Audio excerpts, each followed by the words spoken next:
Hello students, आज का हमारा टॉपिक है यूनिट सेल और टाइप्स ऑफ यूनिट सेल। सबसे पहले हम जान लेते हैं कि यूनिट सेल क्या होता है। तो यूनिट सेल की डेफिनेशन देखते हैं। The smallest fundamental unit of crystal lattice which when repeated over again and again in all three dimensions creates complete crystal structure is known as unit cell. तो unit cell सबसे छोटी unit होती है किसी crystal lattice की, जो repeat होती रहती है again and again three dimension में, ताकि एक कंप्लीट क्रिस्टल का स्ट्रक्चर बना सके, तो उसे बोलते हैं यूनिट सेल। अब स्पेस लैटिस क्या होता है, तो देखो जो कॉन्स्टिट्यूएंट पार्टिकल है ना, उनकी अरेंजमेंट स्पेस में बोली जाएगी space lattice. Arrangement of constituent particles in space is known as space lattice. Space lattice को ही क्रिस्टल लैटिस बोला जाता है। लैटिस पॉइंट क्या होते हैं? लैटिस पॉइंट वो पॉइंट जहाँ पे कॉन्स्टिट्यूएंट पार्टिकल प्रेजेंट होगा स्पेस में। तो the point at which constituent particles are present in space are known as lattice point. अब देख लेते हैं टाइप्स ऑफ यूनिट सेल। तो यूनिट सेल के दो तरह से टाइप्स बताए जा सकते हैं। एक तो on the basis of axial parameter, और दूसरा टाइप बताया जाएगा on the basis of location of constituent particle. Lattice point बोल लो, कॉन्स्टिट्यूएंट पार्टिकल बोल लो, एक ही बात है। तो देखो सबसे पहले यूनिट सेल के टाइप देखेंगे on the basis of axial parameter. तो एक्सियल पैरामीटर के बेसिस पे कितने टाइप है देख लेते हैं। एक्सियल पैरामीटर के बेसिस पे 7 टाइप्स हैं यूनिट सेल के। सबसे पहले देखो एक क्यूब बनाया, यहाँ पे एक्स एक्सिस है, यहाँ पे वाई एक्सिस है, ये जेड एक्सिस है। तो सबसे पहले यहाँ से यहाँ तक की लेंथ है ना ए है, यहाँ से यहाँ की बी, यहाँ से यहाँ तक की सी, और जो ये जो लेंथ बताई ना मैंने, इसे एक्सियल लेंथ बोलते हैं। एक्सियल पैरामीटर दो हैं हमारे पास, एक्सियल लेंथ और एक्सियल एंगल। तो ये जो बताई ये एक्सियल लेंथ है, और एक्सियल एंगल के लिए हमने मान लिया, ये मान लो अल्फा एंगल है, ये बीटा एंगल है, ये गामा एंगल है। तो ये एंगल होंगे ना, इन्हें बोला जाएगा एक्सियल एंगल। तो सबसे पहले बताया हुआ है ए बी सी है, एक्सियल लेंथ है along X axis, Y axis, Z axis. ये जो लेंथ होगी ना, हो गया। तो इनके लिए क्यूबिक के लिए है ना A equal to B equal to C होगा, और जो एक्सियल एंगल है ना वो होगा alpha equal to beta equal to gamma equal to 90 degree. Tetragonal के लिए ए इक्वल टू बी होगा, बट बी है ना वो सी के इक्वल नहीं होगा। तो अल्फा बीटा और एंगल में क्या लिखेंगे, अल्फा बीटा गामा तीनों 90 डिग्री है। ऑर्थोरोम्बिक में क्या है, A not equal to B not equal to C, और जो एक्सियल एंगल में लिखेंगे alpha equal to beta equal to gamma equal to 90 degree. Monoclinic में क्या लिखेंगे, A not equal to B not equal to C, और axial angle में लिख देंगे अल्फा और गामा 90 डिग्री होंगे और बीटा 90 डिग्री नहीं होगा। ट्राइक्लिनिक में लिखेंगे A not equal to B not equal to C, और जो इस एंगल में लिखेंगे alpha not equal to beta not equal to gamma not equal to 90 degree. Rhombohedral में लिखेंगे ए बी सी तीनों इक्वल हैं, और एंगल में लिखेंगे अल्फा बीटा गामा तीनों 90 डिग्री के इक्वल नहीं है।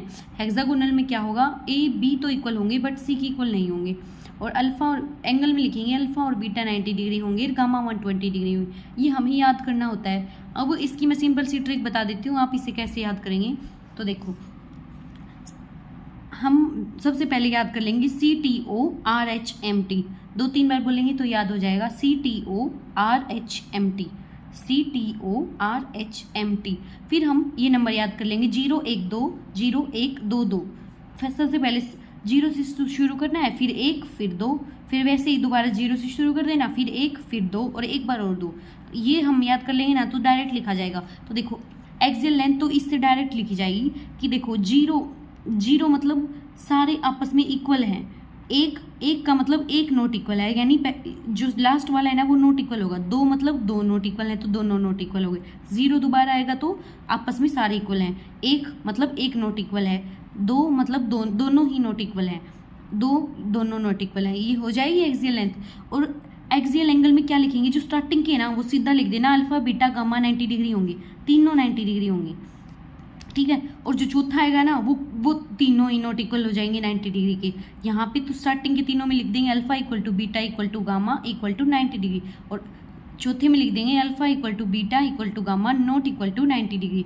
अब हेक्सागोनल का तो हमें पता होता है एंगल 120 डिग्री बनता है, तो इसमें डायरेक्ट याद रखना है ना, गामा तो होगा 120 डिग्री और अल्फा और बीटा होंगे 90 डिग्री।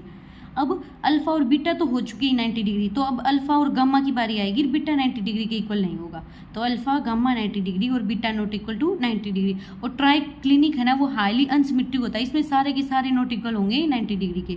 तो लास्ट वाला डायरेक्ट याद कर लेना कि सारे नॉट इक्वल होंगे 90 डिग्री के। तो alpha not equal to beta not equal to gamma not equal to 90 degree. तो इसमें इतना ही है। अब हम इसका सेकेंड टाइप भी देखते हैं। तो सेकेंड टाइप क्या होगा, types of unit cell on the basis of location of lattice point. तो 2 टाइप होते हैं, प्रिमिटिव, नॉन प्रिमिटिव। तो सबसे पहले हम देख लेते हैं प्रिमिटिव यूनिट सेल कौन सी होती है। तो प्रिमिटिव यूनिट सेल वो यूनिट सेल होती है जिसमें जो है ना कॉन्स्टिट्यूएंट पार्टिकल प्रेजेंट होंगे सिर्फ कॉर्नर्स पे।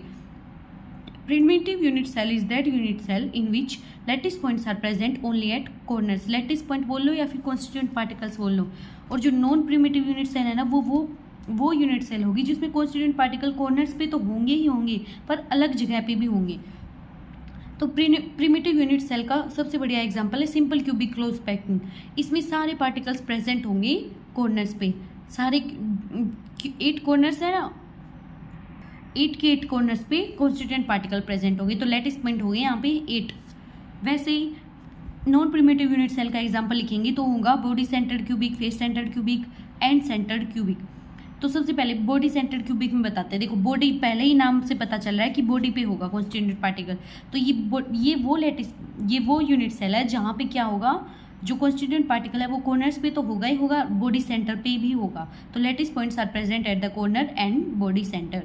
फेस सेंटर पे नाम से पता चल रहा है कि फेस पे होंगे। तो lattice points are present at corners as well as face centre.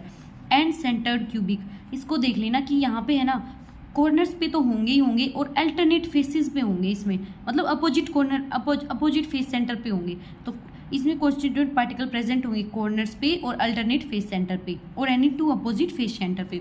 तो इनके लैटिस पॉइंट निकालने देख लेते हैं। जो बीसीसी है ना, यहाँ बीसीसी में क्या होगा, कॉर्नर्स पे तो होगा ही 8 पे और एक बीच में होगा बॉडी सेंटर पे। तो 8 तो ये और एक ये, तो 9 लैटिस पॉइंट हो गए। वैसे ही एफसीसी के लैटिस पॉइंट देखेंगे तो क्या बताया, सारे फेसेस पे होंगे, सारे फेसेस पे होंगे और कॉर्नर पे तो होंगे ही होंगे। तो 8 कॉर्नर होते हैं क्यूब में और 6 फेसेस होते हैं। तो 8 + 6 14 लैटिस पॉइंट हो गए। वैसे ही ईसीसी का देख लेंगे। ईसीसी में मैंने क्या बताया, कॉर्नर्स पे तो होंगे ही होंगे और कोई भी 2 अपोजिट फेसेस पे होंगे। तो मान लेते ये दोनों आपस में अपोजिट है, ये दोनों आपस में अपोजिट है और ये दोनों आपस में अपोजिट है। तो आप कहीं भी रख सकते हैं 2 कॉन्स्टिट्यूएंट पार्टिकल्स को। ये दोनों अपोजिट फेसेस पे हो गए, यहाँ पे हम इन दोनों को अपोजिट फेसेस पे रख सकते हैं, इन दोनों पे भी रख सकते हो। इनमें से कौन सा भी लिख देना आप। तो लेटेस्ट पॉइंट 8 तो हैं ही कॉर्नर और 2 हमारे ऑपोजिट फेसेस पे हैं कॉन्स्टिट्यूएंट पार्टिकल। तो 8 + 2 10 कॉन्स्टिट्यूएंट पार्टिकल्स हो गए। तो इस टॉपिक में इतना ही है। अब आप स्क्रीनशॉट ले सकते हैं।